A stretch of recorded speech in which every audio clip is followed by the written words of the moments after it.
سورہ ابراہیم یہ سورہ الرعد کے بعد مکہ میں رسول اللہ صلی اللہ علیہ وسلم کے آخری ایام میں جو ہے وہ اللہ رب العالمین نے نازل کی، جب مشرکین مکہ اپنی طاقت کے بلبوتے پر نبی مکرم صلی اللہ علیہ وسلم کو مکہ سے نکالنے کی منصوبہ بندی کر رہے تھے۔ اس صورت میں اللہ تبارک و تعالیٰ نے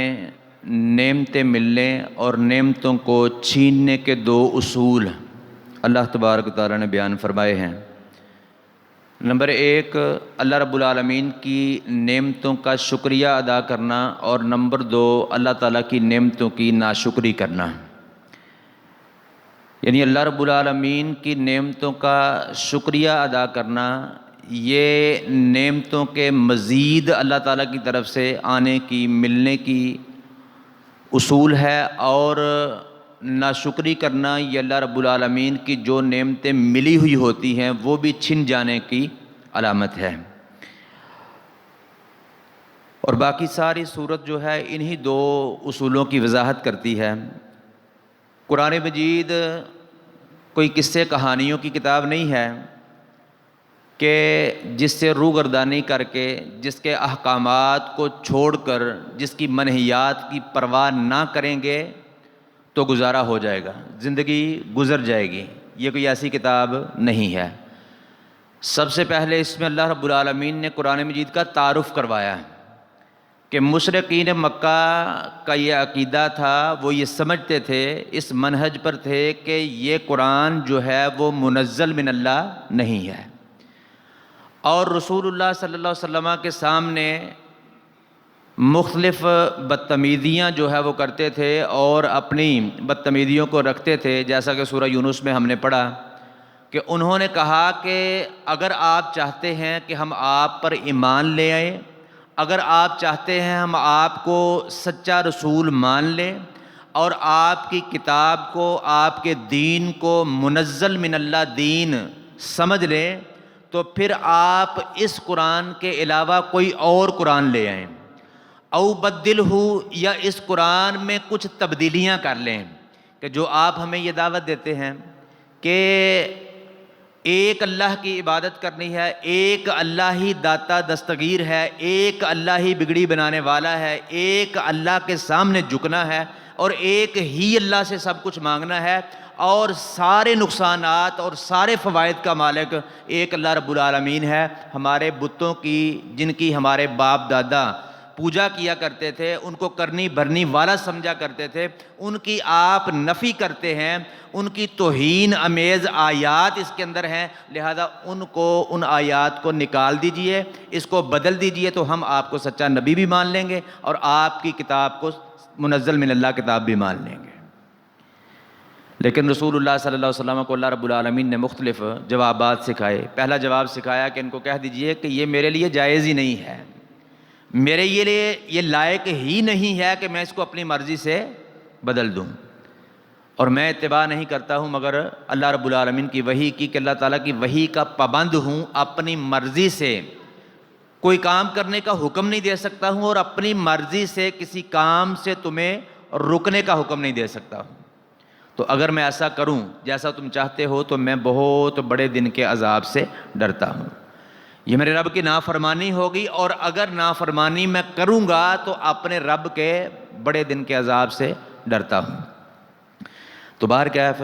اس صورت میں اللہ رب العالمین نے قرآن مجید کا تعارف کروایا کہ قرآن مجید کوئی ایسی کتاب، ایسے قصے کہانیاں نہیں ہیں کہ جن سے روگردانی کر کے، اس کو نہ مان کر، اس کا انکار کر کے، اس کی توہین کر کے، اس کو کھلواڑ بنا کر زندگی بسر کرو گے تو کامیابی مل جائے گی، سرخرو ہو جاؤ گے دنیا میں آخرت میں۔ بلکہ قرآن مجید ایسی کتاب ہے کہ جس کے اندر اللہ رب العالمین نے تمہاری زندگی کے رولز، اللہ تعالیٰ نے تمہاری زندگی کے قوانین جو ہیں وہ نازل کیے ہیں کہ اس کے مطابق اپنی زندگی کی خوشیوں کو، غمیوں کو، صبح و شام کو اس طرح جو ہے وہ گزارو گے تو اللہ رب العالمین کے سامنے سرخرو ہوں گے۔ الف لام را کتاب انزلناہ الیک لنخرج الناس من الظلمات الی النور، یہ عام کتاب نہیں ہے۔ الف لام را کتاب انزلناہ، یہ کتاب ہے جس کو ہم نے نازل کیا ہے۔ ہم نے نازل کیا ہے جو وہ کہتے تھے کہ یہ آپ کے بارے میں کہتے تھے کہ انہوں نے گھڑ لی ہے، یا کوئی آ کر جادوگر شاعر آ کر ان کو سکھا جاتا ہے، یہ منزل من اللہ ہی ہے۔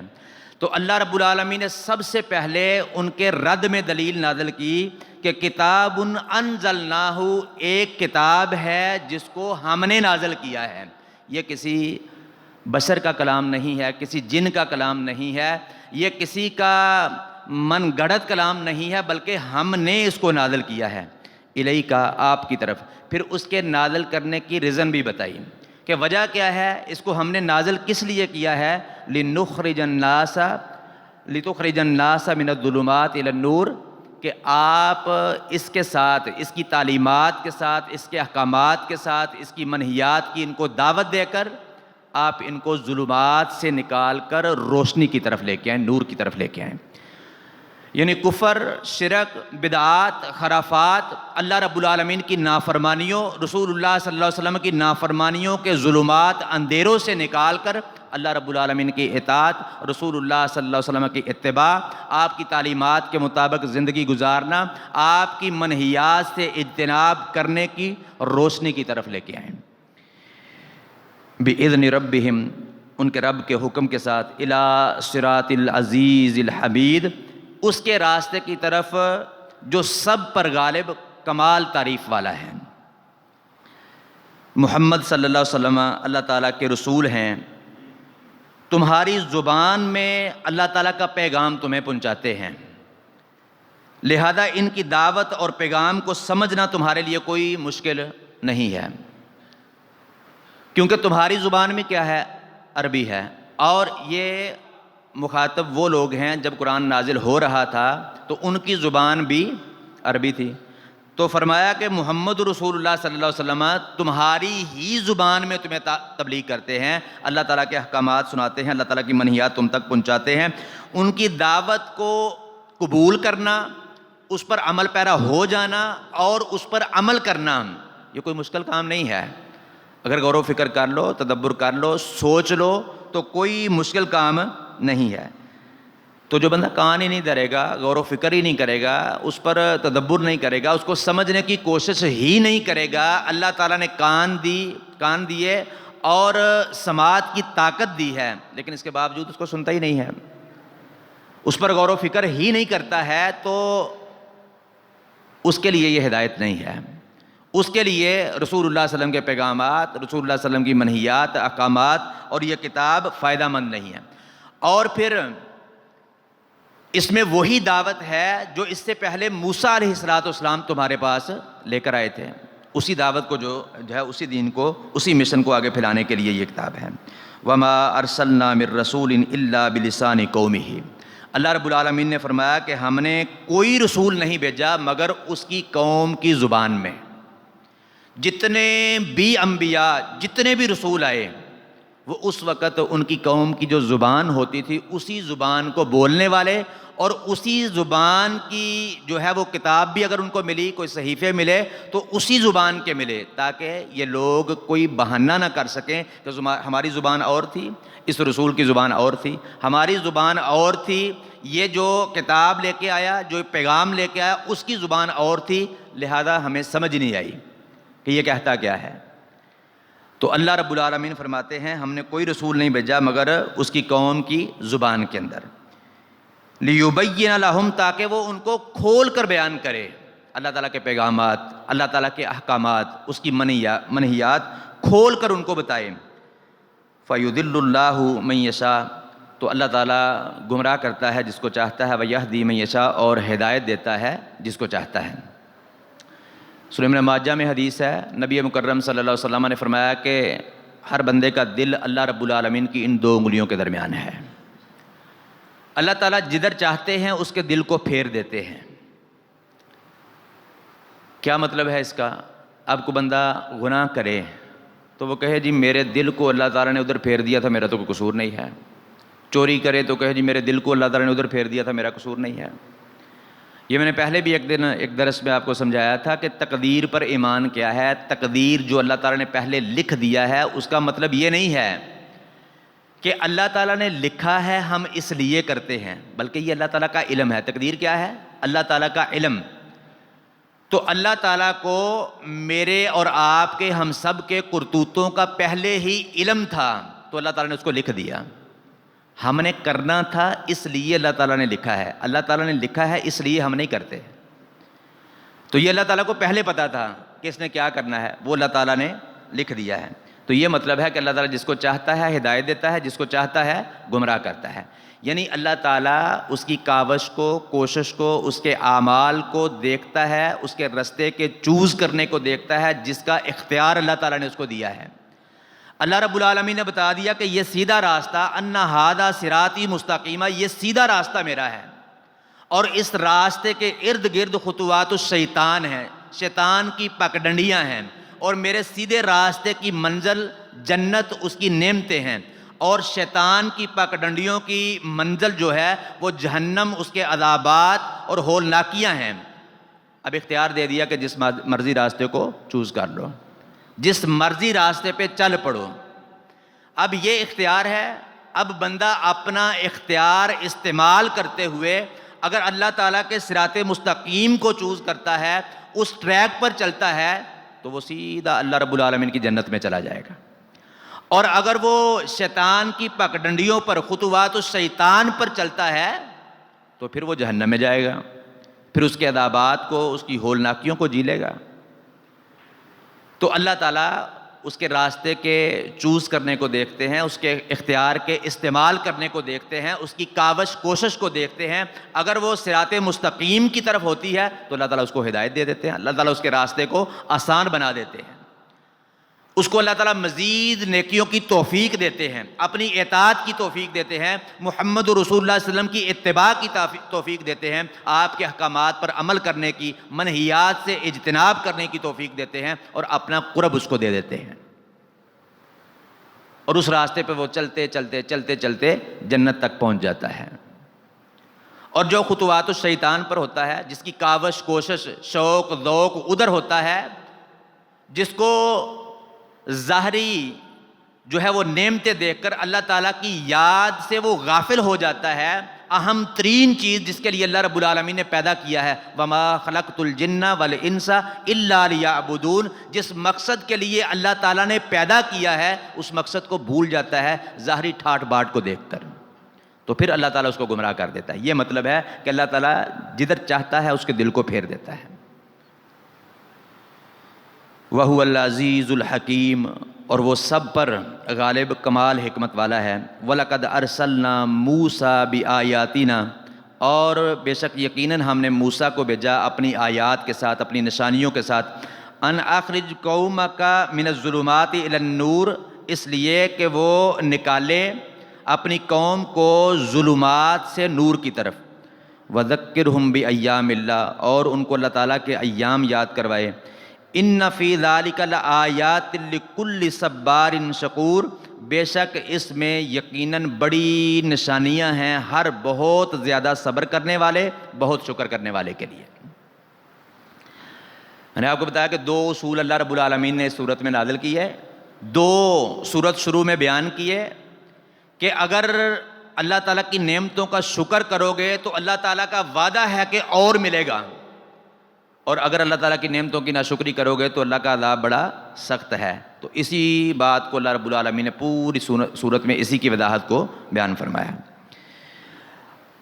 اللہ تعالیٰ کی نعمتوں میں سے سب سے بڑی نعمت ایمان ہے، کیونکہ ایمان ہے تو اعمال قبول ہیں. اگر ایمان نہیں ہے، مثلا کوئی کافر،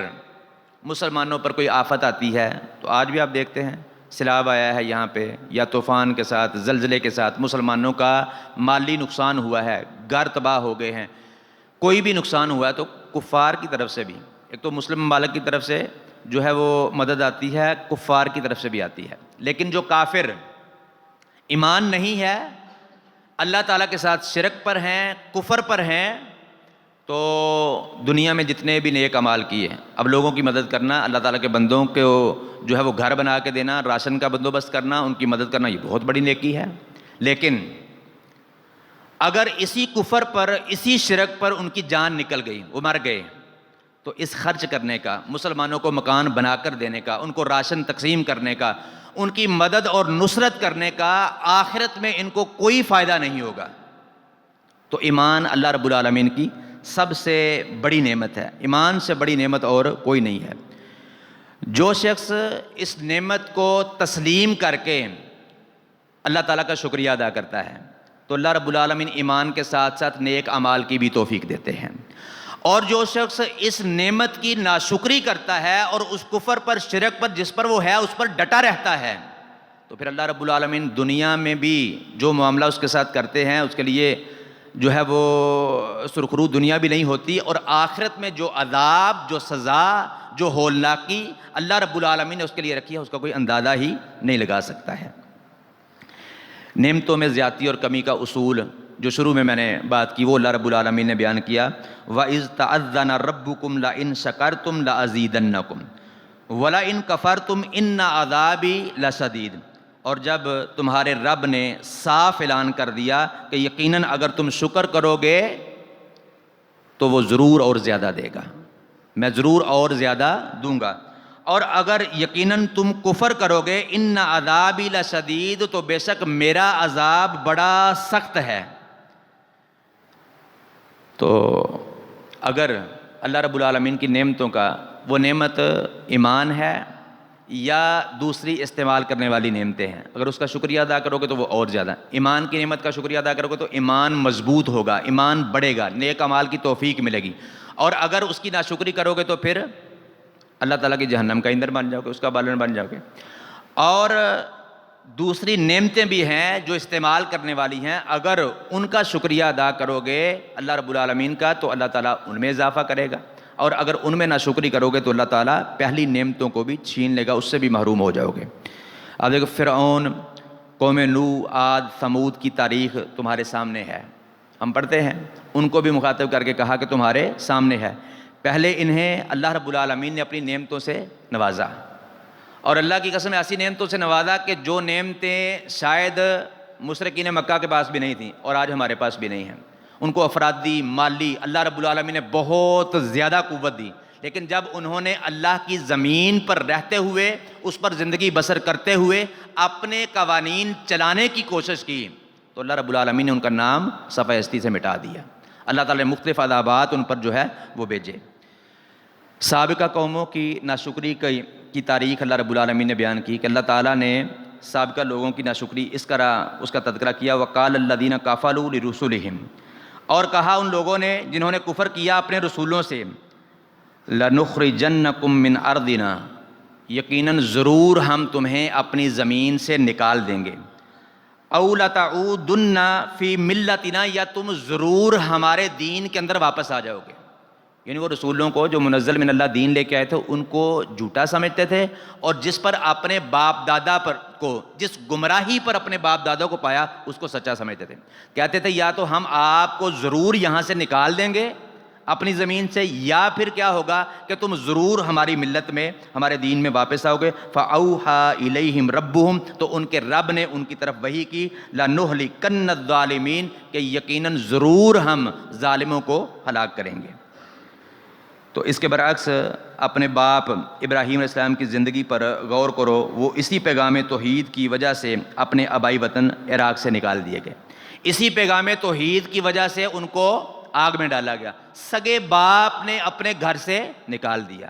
لیکن انہوں نے توحید کے پیغام کو چھوڑا بھی نہیں اور اپنے باپ سے بدتمیزی بھی نہیں کی، بڑی محبت کے ساتھ، پیار کے ساتھ ان کو جو ہے وہ دعوت دیتے رہے۔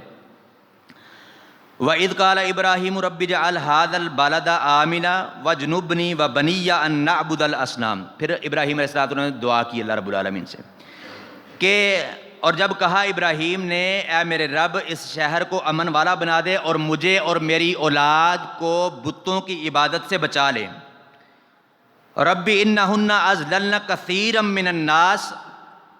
اے میرے رب بے شک انہوں نے بہت سے لوگوں کو گمراہ کر دیا ہے۔ فمن تبعنی فانہ منی، پس جس نے میری اتباع کی، میرے پیچھے چلا، میرے احکامات کو فالو کیا، میری منہیات سے اجتناب کیا تو وہ مجھ سے ہے۔ ومن عصانی فانک غفور الرحیم، تو بس جس نے میری نافرمانی کی تو بڑا بخشنے والا،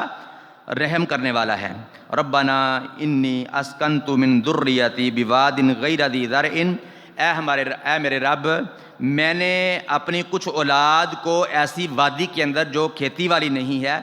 آباد کیا ہے، ان دا بیتک المحرم، تیرے حرمت والے گھر کے پاس، ربنا لیقیموا الصلاۃ، اے میرے رب میری نیت یہ ہے، اس لیے اس کی ریزن یہ ہے، سبب یہ ہے کہ وہ نماز قائم کریں، فَجْعَلْ أَفْئِدَةً مِّنَ النَّاسِ تَهْوِي إِلَيْهِمْ، پس تو کچھ لوگوں کے دلوں کو مائل کر دے ان کی طرف، وَارْزُقْهُم مِّنَ الثَّمَرَاتِ، اور پھلوں سے ان کو رزق عطا فرما، لَعَلَّهُمْ يَشْكُرُونَ، تاکہ وہ تیرا شکر ادا کریں۔ وہی اصول جو اللہ رب العالمین نے شروع میں بیان کیا، شکر اور ناشکری، یعنی نیکی کرنے کی، نماز پڑھنے کی اور دعائیں کرنے کی کہ وہاں پہ ان کو نعمتیں عطا فرما، ان کو کھانے پینے کا سامان مہیا فرما، کس لیے؟ کہ وہ تیرا شکر ادا کریں۔ تو میری اور آپ کی زندگی کا مقصد ہی یہ ہے کہ ہم جو اللہ تعالیٰ نے نعمتیں دی ہیں ان کا شکریہ ادا کریں، ان کی ناشکری نہ کریں۔ وہ نعمت کوئی بھی ہے، عقیدے کی، ایمان کی نعمت ہے، نیک اعمال کی نعمت ہے، استعمال کی، کھانے پینے کی ہیں، پہننے کی ہیں، استعمال کی نعمتیں ہیں، ان کا شکریہ ادا کرتے ہوئے اپنے رب کی جو ہے، اپنے رب کے حضور زندگی بسر کریں۔ اللہ تعالیٰ نے اسی دعا کے سبب انہیں اور ان کی اولاد کو کس طرح نوازا تھا کہ ہزاروں سال بعد آج تک تم اسی دعا کو، مشرکین مکہ کو مخاطب کر کے کہا کہ تم اسی دعا کے ذریعے سے جو ہے وہ فائدہ اٹھا رہے ہو، اور آج تک میں اور آپ بھی اس دعا کے ذریعے جو ہے وہ فائدہ اٹھا رہے ہیں۔ وَآتَاكُم مِّن كُلِّ مَا سَأَلْتُمُوهُ، اور اللہ تعالیٰ نے ان کو عطا کیا ہر وہ چیز جس کا انہوں نے اس سے سوال کیا۔ وَإِن تَعُدُّوا نِعْمَتَ اللَّهِ لَا تُحْصُوهَا، اور اگر تم اللہ تعالیٰ کی نعمتوں کو شمار کرنا چاہو تو ان کو شمار نہیں کر سکتے۔ ان الانسان لظلوم کفار، بے شک انسان جو ہے وہ بڑا ظالم اور بڑا ناشکرا ہے۔ اللہ رب العالمین سے دعا ہے کتاب و سنت کو صحیح معنوں میں سمجھنے، عمل کرنے اور دوسروں تک پہنچانے کی توفیق عطا فرمائے۔ وما توفیقی الا باللہ۔